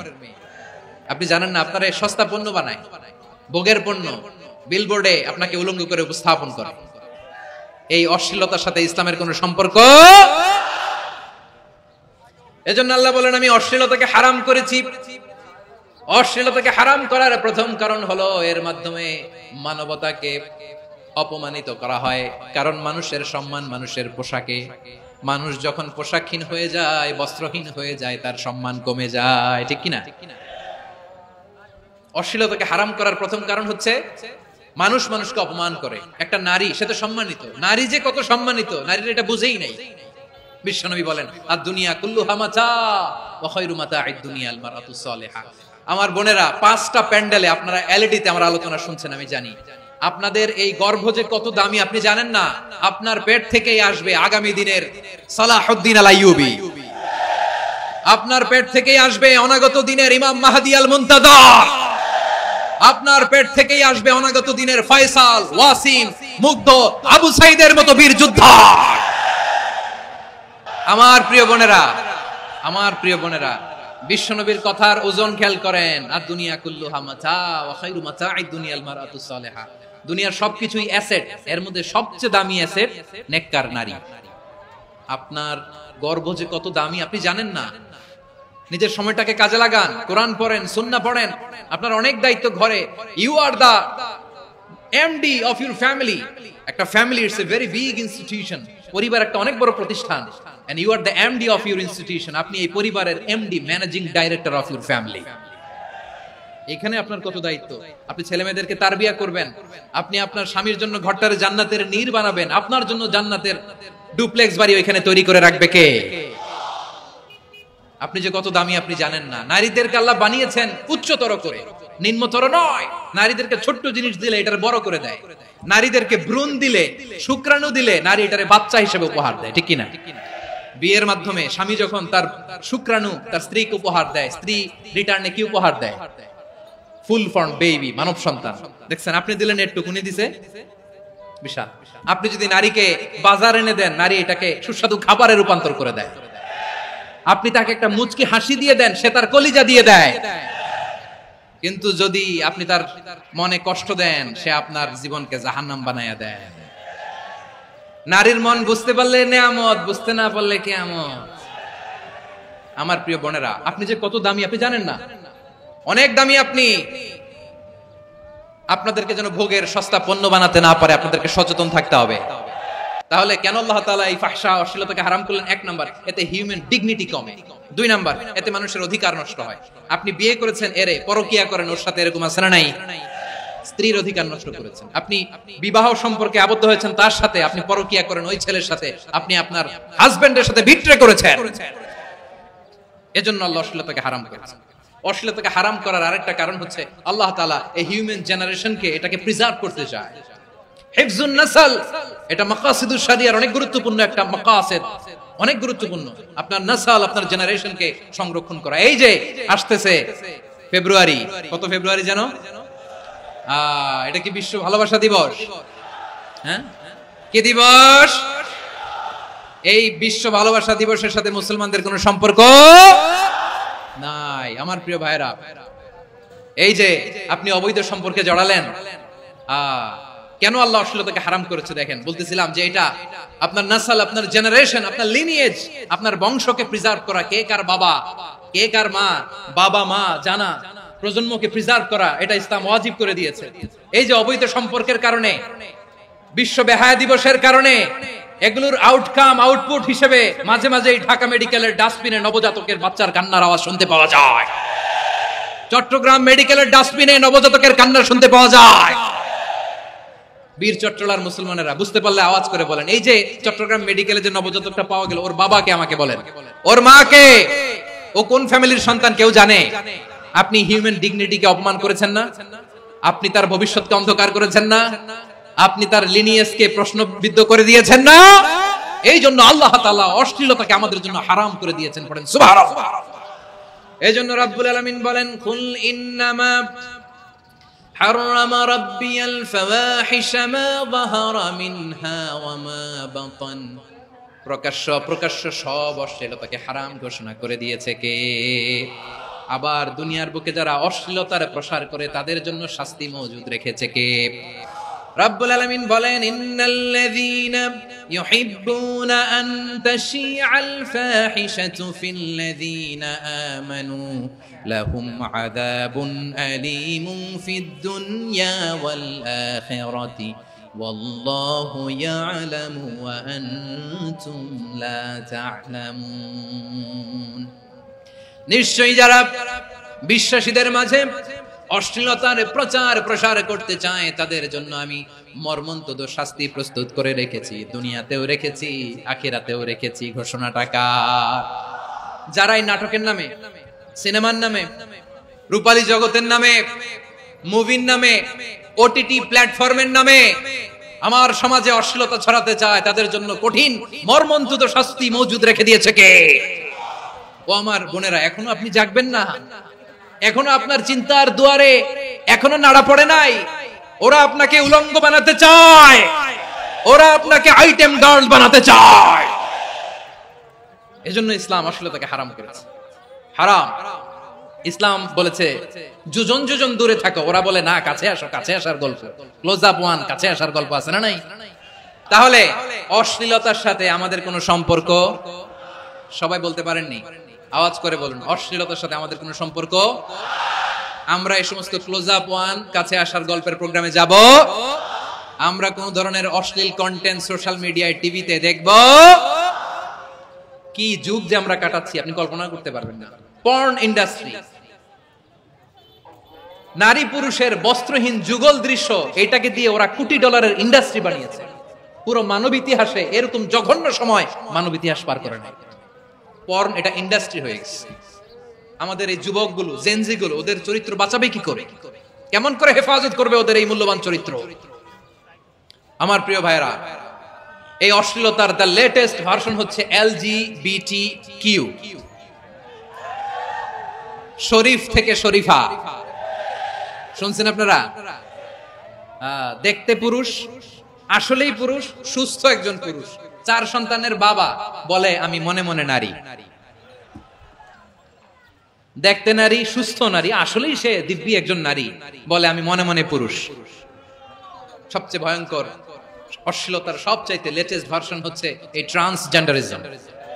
সুস্থ পুরুষ তার বায়োলজিক্যাল গ্রোথকে হরমোন দিয়ে স্টপ করে দিয়ে সে সার্জারি করে নারী হতে চায়। সুস্থ নারী পুরুষ হতে চায়।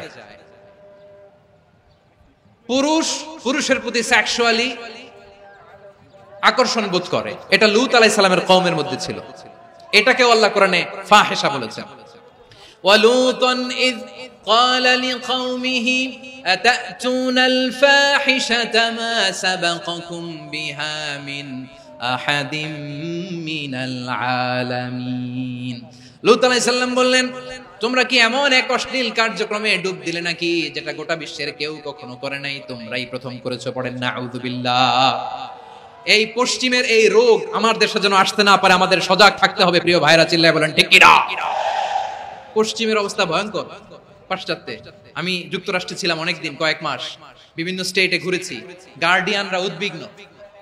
ছেলে মেয়েদেরকে, ছোট্ট ছেলে মেয়ে, ওদেরকে জিজ্ঞেস করে, তুমি how do you feel right now inside yourself? তুমি ভিতরে ভিতরে কেমন ফিল করো? তোমার কি ছেলে ছেলে লাগে না মেয়ে মেয়ে লাগে? আচ্ছা বলেন, এই ছোট্ট বাচ্চাটা ওকে এগুলো জেন্ডার অ্যাসাইনমেন্ট বলতে এগুলো কিছু বুঝে? এইভাবে মিসগাইড করা হচ্ছে। কৌতূহলবশত ছোট ছেলে যদি বলে আমার তো মেয়ে মেয়ে লাগে, তখন বলে যে না তুমি মেয়ে, ছেলে না। মা বাবা বাধা দিলে ওকে আলাদা গভর্নমেন্ট হাউসে নিয়ে যায়।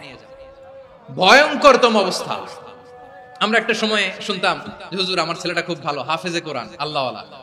হুজুর আমার ছেলে দাড়ি রাখছে, আল্লাহওয়ালা।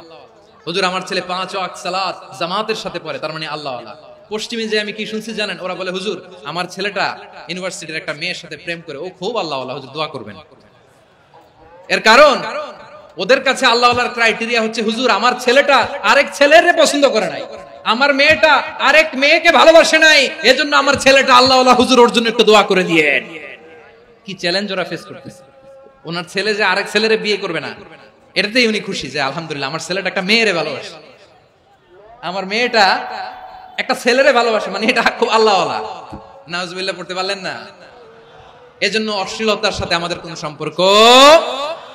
রাব্বুল আলামিন বলেন ওয়ায়ানহা আনিল ফাহশাই ওয়াল মুনকারি ওয়াল বাগি। 3টা জিনিসকে আমি নিষিদ্ধ করলাম। 1 নাম্বার হলো ফাহশা, অশ্লীলতা।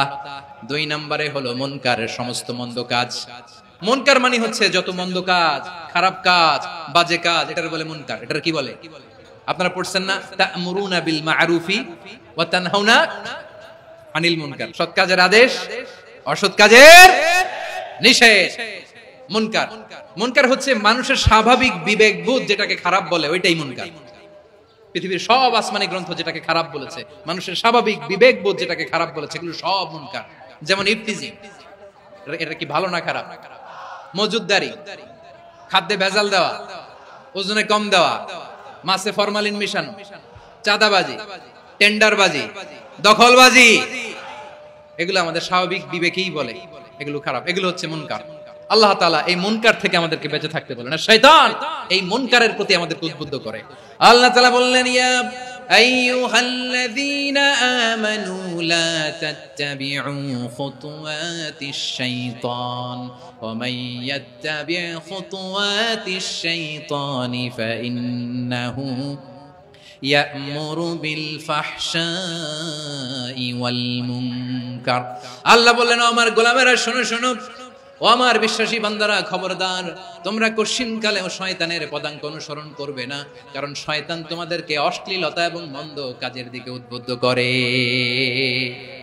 আমাদের কাজ হচ্ছে শয়তান আমাদেরকে যেদিকে নিতে চায় আমরা তার উল্টা দিকে যাব। শয়তান এই মন্দ কাজকে আমাদের কাছে বিউটিফাই করে, চাকচিক্যময় করে আমাদের সামনে উপস্থাপন করে। এজন্য আল্লাহ বলেন, মুনকারকে থামাতে হবে, মুনকার প্রতিরোধ করতে হবে। মুনকার প্রতিরোধের দায়িত্ব শুধু আমাদের নাকি? শুধু আপনার খতিব সাহেবের, ইমাম সাহেবের, নাকি মুসলিম উম্মার সবার?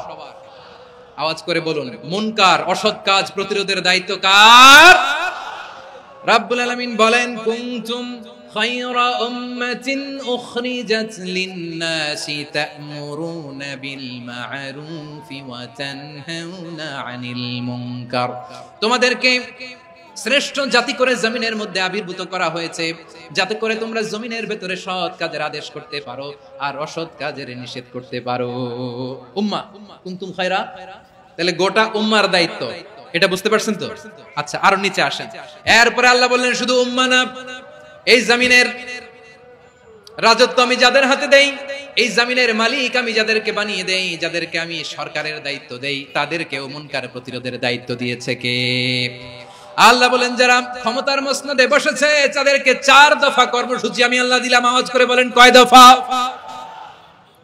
আল্লাহ বলেন, আল্লাযীনা ইম্মাক্কান্নাহুম ফিল আরদি আকামুস সালাতা ওয়া আতাউজ যাকাতা ওয়া আমারু বিল মা'রুফি ওয়া নাহাউ আনিল মুনকার ওয়ালিল্লাহি আকিবাতুল উমুর। যারা এই জমিনের উত্তরাধিকার হয়েছে তারা 4 দফা কর্মসূচি নিয়ে সামনে আগাবা। সালাত কায়েম করবা, যাকাত আদায় করবা, সৎ কাজের আদেশ দিবা, অসৎ কাজ থেকে মুনকার প্রতিরোধ করবা। আদেশটা কার? আমার প্রিয় চট্টলার ভাইরা, পুরো উম্মার দায়িত্ব মুনকার প্রতিরোধ করা, সরকার প্রধানের দায়িত্ব মুনকার প্রতিরোধ করা। এরপর আল্লাহ বলেন, প্রতিটা ফ্যামিলির যিনি প্রধান, সিইও, বাবা, প্রত্যেক বাবারও দায়িত্ব এই মুনকার প্রতিরোধ করা। আওয়াজ করে বলেন, ঠিক কি না? যেমনটি সাইয়েদনা লোকমান আলাইহিস সালাম ওনার কলিজার টুকরা সন্তানকে আদেশ করেছেন, ইয়া বুনাইয়া আকিমিস সালাতা ওয়া'মুর বিল মা'রুফি ওয়ানহা আনিল মুনকার। পড়েন সুবহানাল্লাহ। বাবা ছেলেকে সবক দিচ্ছে, লোকমান আলাইহিস সালাম ছেলেকে বলতেছে, ওরে আমার কলিজার টুকরা সন্তান, ওরে আমার বাছা, নামাজ কায়েম করবা, সৎ কাজের আদেশ দিবা, আর মুনকার প্রতিরোধ করবা, অসৎ কাজ, সমাজ থেকে খারাপ কাজকে ঝেঁটে বিদায় করে দিবা। তাহলে দেখেন, আমি স্টেপ বাই স্টেপ নামলাম। পুরা উম্মার দায়িত্ব, জমিনের উত্তরাধিকারী আল্লাহ যাদেরকে বানিয়েছেন সরকার, তাদের দায়িত্ব, প্রতিটি ফ্যামিলির প্রধানের দায়িত্ব। এরপরে বিশ্বনবী বলেন, সচেতন প্রতিটি মুসলিমের দায়িত্ব সমাজ থেকে মুনকারকে উৎখাত করা। বিশ্বনবী বলেছেন, মান রাআ মিনকুম মুনকারান ফালিয়ুগাইয়িরহু বিয়াদিহি فإن لم يستطيع فبلسانه وإن لم يستطيع فبقلبه وذلك أضعف الإيمان। সমাজে যে মুনকার দেখবে, খারাপ কাজ দেখবে, সেজন্য হাত দিয়ে সেটাকে থামায়। আমার প্রিয় ভাইরা, না থামালে আমরাই ডুববো শেষমেশ। আমাদের বাঁচার জন্য হলেও থামাইতে হবে। রব্বুল আলামিন বলেন, ওয়াত্তাকু ফিতনাতাল লা তুসিবান্নাল্লাযীনা যালামু মিনকুম খাসসা। ও আমার গোলামেরা, ওই আযাবকে ভয় করো যে আযাব যখন আমি জমিনের বুকে পাঠাই, শুধু জালেমদেরকেই মারি না, আলেমদেরকেও মারি।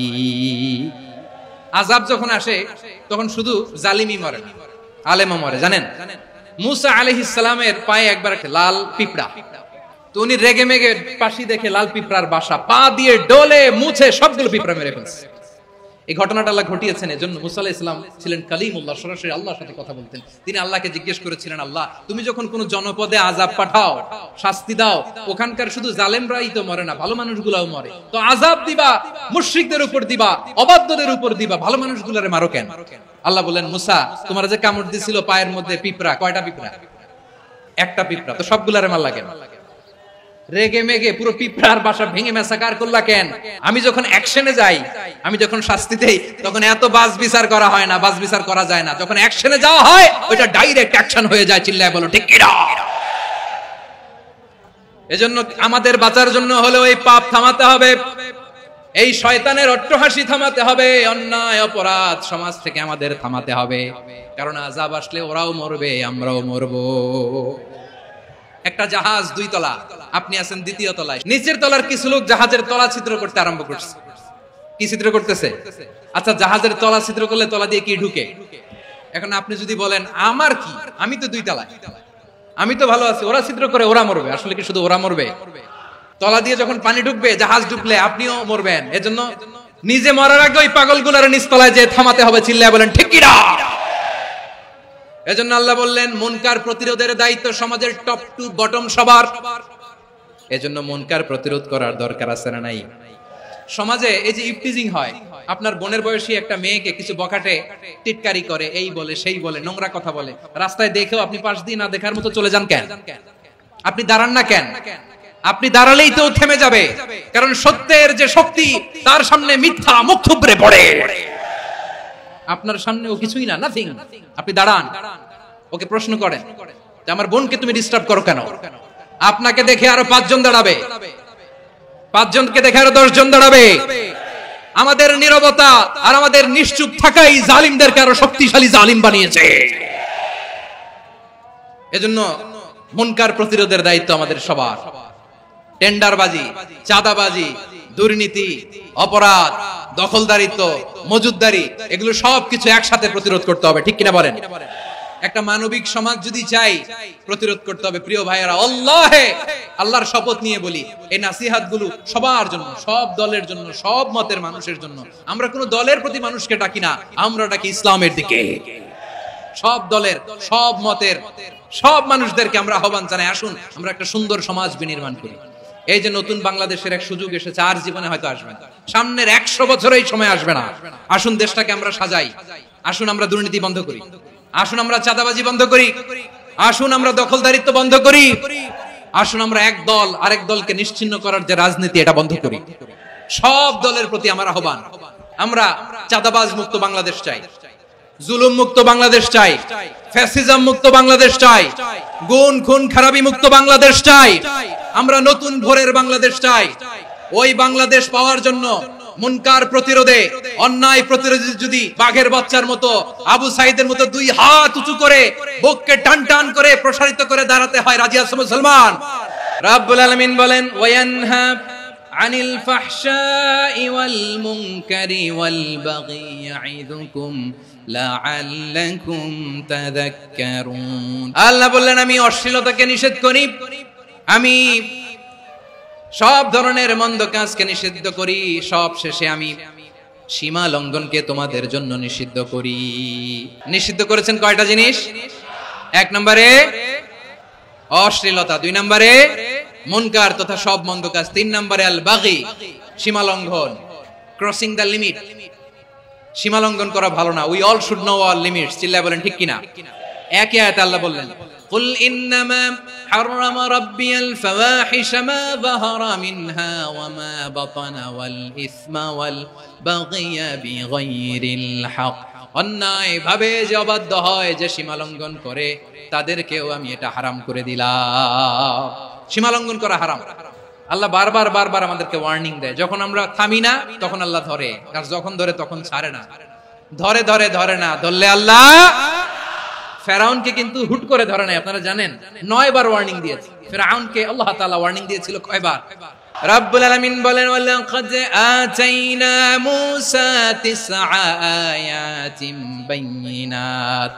9টা মুআজিজা দেখিয়েছি, 1 2 3 বারবার এইভাবে রিমাইন্ডার, ওইভাবে রিমাইন্ডার, এইভাবে নসিহত, ওইভাবে দাওয়া, ফাকুলা লাহু কাওলান লাইকিনা, নরম করে বলো, সফট করে বলো, যত ওয়ে হতে পারে দাওয়া মেথোডোলজি মুসা আলাইহিস সালামের সব অ্যাপ্লাই শেষ।